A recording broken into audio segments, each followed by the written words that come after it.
we are going to discuss concept of energy and co-energy. So let's begin with our second learning outcome, that is concept of energy and co-energy. अब अगर हम यहाँ पे बात कर रहे हैं कि concept of energy and co energy की, तो जो एनर्जी है वो बेसिकली वो आपका ऐसा एनर्जी का वो पार्ट है जो कि आपके यूजफुल वर्क या यूजफुल चेंज को करने में आपको जो एनर्जी की रिक्वायरमेंट होती है उसे आप बोलते हैं एनर्जी। बट को एनर्जी, जैसे अभी हमने इलेक्ट्रोमैकेनिकल एनर्जी कन्वर्शन में हमने ये डिस्कस किया कि जो आपका electrical energy to mechanical energy conversion हो रहा है या mechanical energy to electrical energy conversion हो रहा है, तो वो आपके थ्रू कपलिंग सिस्टम के थ्रू होता है। और वो जो कपलिंग सिस्टम है वो जो एनर्जी आपका कंज्यूम करता है, बेसिकली आप उसे को एनर्जी बोलते हैं, है ना। तो जनरली हम ये बोल सकते हैं कि जो को एनर्जी है बेसिकली यूज किया जाता है आपके मैकेनिकल फोर्स को मैग्नेटिक फोर्स को डेवलप करने के लिए या मैग्नेटिक फील्ड को क्रिएट करने के लिए जिस एनर्जी की रिक्वायरमेंट होती है आप उसे बोलते हैं मैग्नेटिक या को एनर्जी। तो फिर से मैं इसको रिपीट कर रहा हूं, तो जिस एनर्जी की रिक्वायरमेंट होती है आपके मैग्नेटिक फील्ड को क्रिएट करने में या मैग्नेटाइजिंग फोर्स को डेवलप करने में, उस एनर्जी को हम बोलते हैं को एनर्जी। बट जो आपका यूजफुल एनर्जी है, जो आपके यूजफुल चेंजेस के लिए यूज किया जाता है, उसे बोलते हैं हम एनर्जी। तो अगर एनर्जी और को एनर्जी को हमें डिफाइन करना हुआ तो हम इसे कैसे कर सकते हैं? तो बेसिकली अगर हम एक साइड एनर्जी लिख दे, दूसरे साइड को एनर्जी लिख दे, तो हम इसे डिफाइन कैसे कर सकते हैं? तो एनर्जी हम बोल सकते हैं energy is defined as the ability to perform work और कॉज चेंज, है ना। नेक्स्ट अगर हम एनर्जी की इंपॉर्टेंस की बात करें तो इसकी इंपॉर्टेंस क्या है? सेकेंड पॉइंट है energy is the main input to the electrical machine which are the energy converting links between electrical and mechanical networks. ठीक है, एनर्जी वो आपका मेन इनपुट आपके इलेक्ट्रिकल मशीन का है जो कि आपको electrical to mechanical energy conversion के लिए रिक्वायर्ड होता है। को एनर्जी वो आपका एनर्जी पार्ट है जो कि आपके कपलिंग फील्ड को एस्टैब्लिश करने में यूज किया जाता है, या फिर आप इसे डिफाइन कर सकते हैं। ठीक है, तो coenergy is a non physical quantity measured in energy units used in theoretical analysis of energy in physical system. यानी कि किसी भी फिजिकल सिस्टम के एनर्जी एनालिसिस के लिए जो एक non physical quantity of energy हम यूज करते हैं या डिस्कस करते हैं, आप उसे को एनर्जी कहते हैं। बेसिकली अगर हम इसके सेकेंड पॉइंट की बात करें तो नेक्स्ट पॉइंट हम ये लिख सकते हैं कि the concept of co energy can be applied to many conservative system which can be described by a linear relationship between input and stored energy. आप उसे बोलते हैं को एनर्जी। ठीक है, को एनर्जी के लिए हम नेक्स्ट पॉइंट ये बोल सकते हैं, नेक्स्ट है co energy analysis techniques can not be applied to non linear system. Co energy जो एनालिसिस टेक्निक है उसको आप नॉन लीनियर सिस्टम में एप्लीकेबल नहीं कर सकते, ये सिर्फ और सिर्फ आपका लीनियर सिस्टम में ही एप्लीकेबल हो सकता है। और लास्टली हम ये बोल सकते हैं को energy is important in obtaining magnetic forces. को एनर्जी आपका इंपॉर्टेंट है मैग्नेटिक फोर्स को अचीव करने के लिए या उसको ऑब्टेन करने के लिए। ठीक है, तो ये आपका बेसिक डिफरेंस है, बेसिक कॉन्सेप्ट भी कह सकते हैं एनर्जी और को एनर्जी का। अगर हम इन दोनों के बीच में रिलेशन एस्टैब्लिश करना चाहें तो हम उस रिलेशन को लिख सकते हैं। तो वो जो रिलेशन है हम उसे लिख सकते हैं WF plus WF dash is equal to lambda i, जहां पे WF को हम एनर्जी बोल सकते हैं, it is use for the getting useful change. जो आपका WF डैश है इसे हम बोल सकते हैं ये को एनर्जी है। ठीक है, वो मीन्स नॉन फिजिकल एनर्जी जो आपके फिजिकल सिस्टम में एनर्जी के कॉन्सेप्ट को एनालाइज करने के लिए यूज किया जाता है। ठीक है, या फिर आपके मैग्नेटिक फोर्स को एस्टैब्लिश करने के लिए यूज किया जाता है। और यहां पे जो लैम्डा है इसे हम बोल सकते हैं फ्लक्स लिंकेज, और जो आई है उसे बोल सकते हैं करंट। अब हम एनर्जी और को एनर्जी को डिटेल में समझते हैं, ठीक है। उसके लिए हम इसके एक्सप्रेशन पे जाएंगे, बट उसके पहले चूंकि हमने कॉन्सेप्ट एनर्जी और को एनर्जी के बारे में डिस्कस किया और आई होप कि आपको ये अच्छा समझ में आया होगा। So let's have a knowledge check.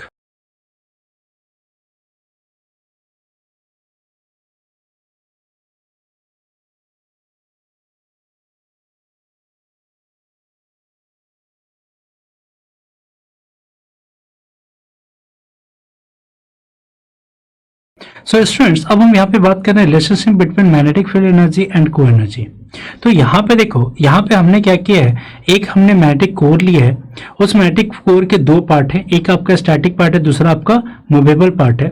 और स्टैटिक पार्ट पे आपने क्या किया, एक कॉइल लपेटा जिसपे आपने एक सोर्स अप्लाई कर दिया, ठीक है। अब यहाँ पे जो सोर्स हमने अप्लाई किया है, अब यहाँ पे जो हमने सोर्स अप्लाई किया है, इस सोर्स के हिसाब से अगर देखते हैं, बात करते हैं, तो यहाँ पे जो वोल्टेज भी है, अगर आपने इस पे केवीएल अप्लाई किया, इस सर्किट में अगर आपने केवीएल अप्लाई किया विथ सम करंट आई, तो आफ्टर अप्लाइंग केवीएल हमें क्या मिलता है, voltage V is equal to I R into induced voltage E। क्यों? क्योंकि जैसे आप कॉइल पे सोर्स यहां पे यूज कर रहे हो, तो सोर्स की यूज करने से करंट का प्रोडक्शन हुआ, करंट के प्रोडक्शन होने से आपके कॉइल में करंट फ्लो करना स्टार्ट हुआ, और कोई भी करंट कैरिंग कंडक्टर एक मैग्नेटिक फील्ड डेवलप करता है। तो वो जो मैग्नेटिक फील्ड डेवलप होगा वो एक फ्लक्स प्रोड्यूस करेगा, और वो फ्लक्स जब आपके वाइंडिंग को फिर से लिंक करेगा, तो फैराडेज लॉ के हिसाब से अगर आपके फ्लक्स और कॉइल के बीच में रिलेटिव मोशन है, तो एक वोल्टेज ई इंड्यूस होगा। जो आप केवीएल यहाँ पे अप्लाई करोगे, तो केवीएल आपको अप्लाई करना सिखाया जाता है सर्किट थ्योरी में। तो उस हिसाब से अगर आप अपने कॉइल में अगर आप केवीएल अप्लाई करते हो, तो आपका source voltage V is equal to induced voltage E plus voltage drop IR के बराबर होगा। अब चूंकि यहाँ पे जो वोल्टेज E इंड्यूस हुआ है, वो आपके Faraday's law of electromagnetic induction principal से इंड्यूस हुआ है, तो हम यहाँ पे हम इसे कह सकते हैं ना कि IR plus D lambda upon D T, जहां लेमडा आपका फ्लक्स लिंकेज था और lambda flux linkage is equal to n into five होता है।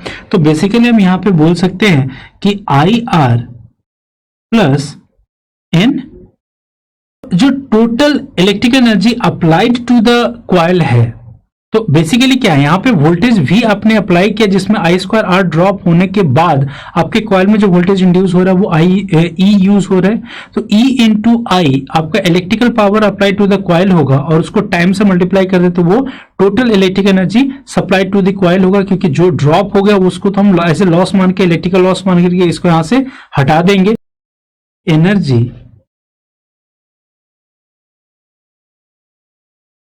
अप्लाइड टू द कॉइल, तो हम यहां पे लिख सकते हैं DWE यानी कि electrical energy applied to the coil is equal to induced voltage E into I into dt, जितने टाइम तक आपका होगा, है ना। और यहां पे E इज इक्वल टू हमें पता है वो है d lambda upon dt into I into D T. तो dt कैंसिल होने के बाद हमारा total electric energy applied to the coil हो जाएगा I इंटू डी, ठीक है। तो अब ये जो दोनों आपका जो है कोर, उसके एक फिक्स्ड पार्ट और उसका जो एक मूविंग पार्ट है, उसके बीच का जो डिस्प्लेसमेंट x है, अगर मान लेते हैं सपोज वो फिक्स्ड आपका डिस्प्लेसमेंट है, तो अगर वो फिक्स्ड डिस्प्लेसमेंट है, तो उसके बीच में जो टोटल आपका जो फ्लक्स डेवलप हो रहा है, जो वो मैग्नेटिक एनर्जी को स्टोर कर रहा है, वो कितना हो जाएगा। अगर यहाँ पे हम इसको फिक्स x को फिक्स कर दे, तो हम लिख सकते हैं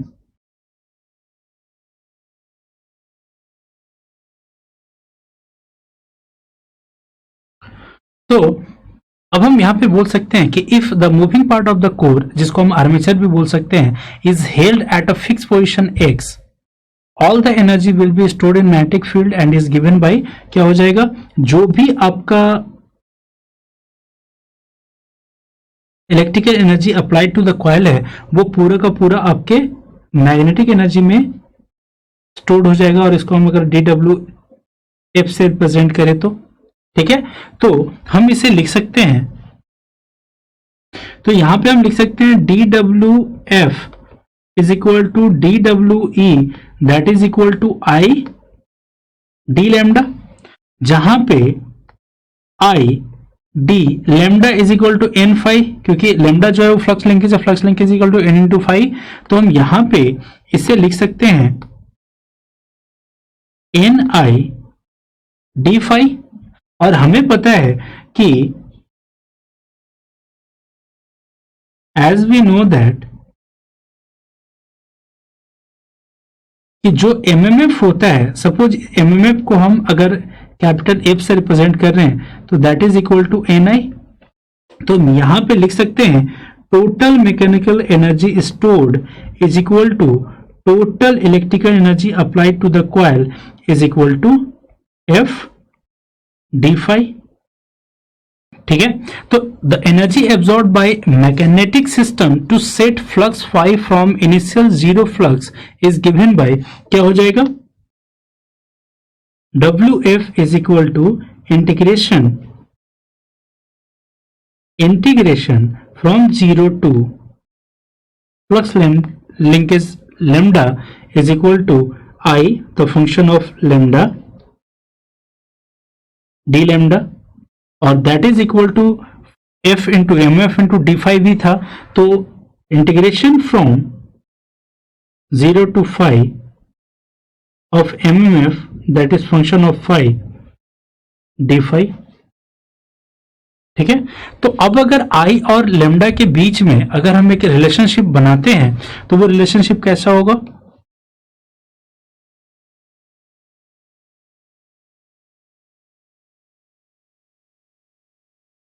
ठीक है, तो यहां पे जो आपका ये जो अगर हम सपोज मान लेते हैं ये जो है ये है मेरा आई लेमडा कर्व, जो कि जनरली हमारा मैग्नेटाइजिंग कर्व ही है, कि जितना हम करंट पास करवा रहे हैं उतना हमारा कोर फ्लक्स लिंक हो रहे हैं, मैग्नेटाइज हो रहे हैं, तो हम इसे सिंपली मैग्नेटाइजिंग कर्व भी कह सकते हैं। तो जो आई लेमडा कर्व और उसके ऊपर का जो एरिया है, ये जो एरिया है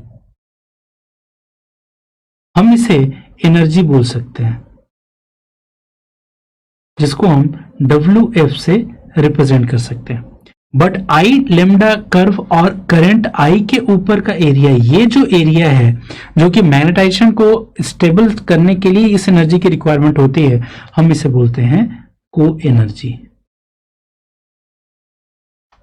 इसको हम WF डैश से रिप्रेजेंट करते हैं। और ये जो यहाँ पे हमारा जो आई लेमडा जो कर्व हमें यहाँ पे मिल रहा है, ये मिल रहा है फॉर कांस्टेंट एक्स, यानी कि fixed part of the magnetic core और moving part of the magnetic core के बीच का जो डिस्प्लेसमेंट जो एरिया था, जो गैप था, वो एक्स अभी आपका कांस्टेंट है। तो यहाँ पे जो हमने कर्व डिस्कस किया, जो आई लेमडा जो कर्व मिला, वहां पे जो करंट आई था वो आपके लेमडा का तो फंक्शन है ही, बट साथ ही साथ वो आपका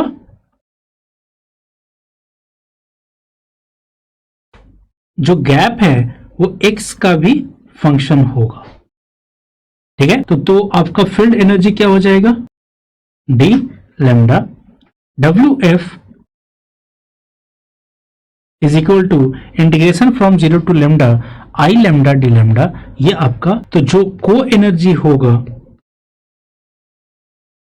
जो आई और एक्स का फंक्शन होगा, I lambda minus WF lambda x, यानी टोटल एनर्जी में से अगर आपने यूजफुल एनर्जी को हटा दिया तो बाकी जो बचा एनर्जी उसको हम बोलेंगे को एनर्जी। अब अगर हम सिंपली अगर देखें तो फील्ड एनर्जी हम क्या लिख सकते हैं, WF इज इक्वल टू, अगर इंटीग्रेशन हम कंप्लीट कर दें तो वो हो जाएगा half I into lambda square,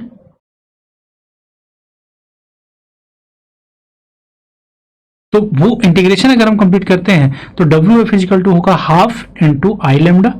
ठीक है, और हमें पता है कि lambda is equal to N phi होता है, तो हम इसे लिख सकते हैं half I into N phi, lambda की जगह पे पुट करें तो हमें पता है कि जो एमएमएफ होता है दैट इज इक्वल टू, अगर हम एफ उसको अगर एफ से अगर डिनोट करते हैं तो that is equal to N into I. तो इस केस में जो डब्ल्यू एफ होगा हम उसे क्या लिख सकते हैं, हाफ एफ फाई। ठीक है, अब हमें भी पता है कि जो एफ होता है यानी एमएमएफ जो होता है वो आपके फ्लक्स और रिलक्टेंस का मल्टीप्लीकेशन होता है। तो यहां से अगर हम फाई इज इक्वल टू लिखें तो हम क्या लिख सकते हैं, एफ स्क्वायर अपॉन रिलक्टेंस। ठीक है, तो यहां पे या तो आप फाई का वैल्यू पुट करो तो एमएफ के रेस्पेक्ट में आपको आपका जो एनर्जी है वो मिल जाएगा, या फिर एफ का वैल्यू अगर हम पुट करते हैं तो डब्ल्यू एफ जो कि इनफील्ड एनर्जी है दैट इज इक्वल टू हमें क्या मिल जाएगा, half into reluctance into phi square.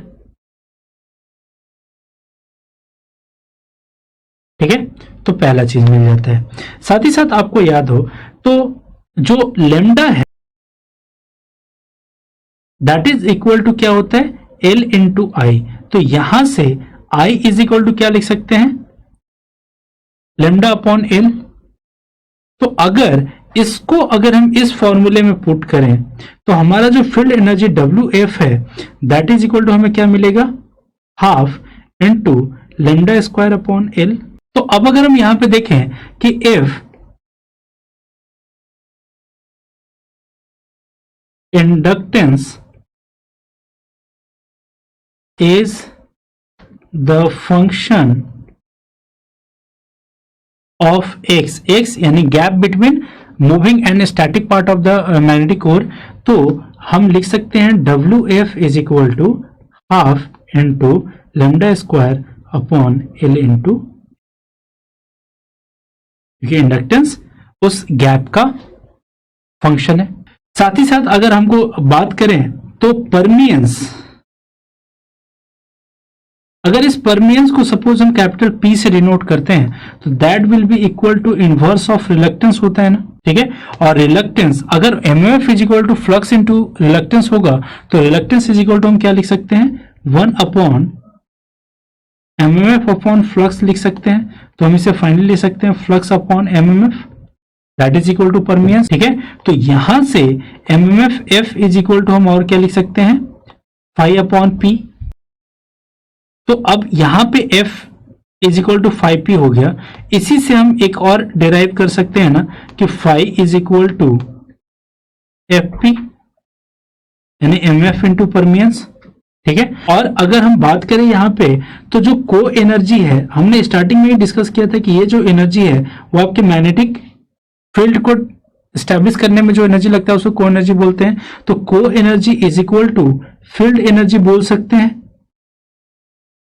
और अगर ये फील्ड एनर्जी के बराबर है तो को energy W F dash is equal to field energy W F that is equal to हम लिखते हैं half I lambda that is equal to हम लिखते हैं हाफ एफ फाई।